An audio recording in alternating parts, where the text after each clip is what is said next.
నమస్కారం. తెలంగాణలో June 23న schools బంద్‌కు అఖిల భారత విద్యార్థి పరిషత్ పిలుపునివ్వడం రాష్ట్ర వ్యాప్తంగా చర్చనీయాంశంగా మారింది.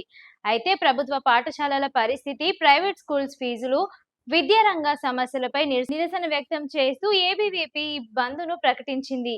పూర్తి వివరాలు ఇప్పుడు తెలుసుకుందాం. తెలంగాణ రాష్ట్రంలో జూన్ 23న స్కూల్స్ బంద్ నిర్వహించనున్నట్లు ఏబీవీపీ ప్రకటించింది. రాష్ట్రంలోని ప్రభుత్వ పాఠశాలలను బలోపేతం చేయాల్సిన సమయంలో వాటి సంఖ్య తగ్గించే ప్రయత్నాలు జరుగుతున్నాయని విద్యార్థి సంఘం ఆరోపిస్తోంది. ప్రభుత్వ పాఠశాలల్లో ఉపాధ్యాయుల కొరత, మౌలిక సదుపాయాల లోపం, విద్యాశాఖలో ఖాళీ పోస్టులు వంటి సమస్యలను వెంటనే పరిష్కరించాలని ఏబీవీపీ డిమాండ్ చేస్తోంది.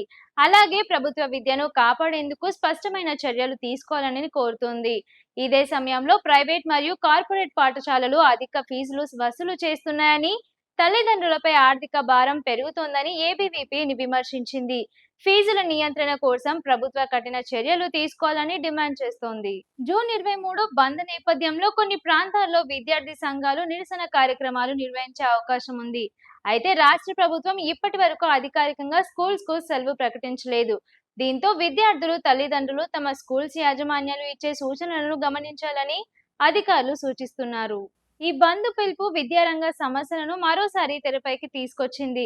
ప్రభుత్వ స్పందన ఎలా ఉంటుందనేది ఇప్పుడు ఆసక్తికరంగా మారింది. మొత్తానికి తెలంగాణలో జూన్ 23 స్కూల్స్ బంద్ పిలుపు విద్యార్థులు, తల్లిదండ్రులు, విద్యా వర్గాల్లో చర్చకు దారి తీసింది.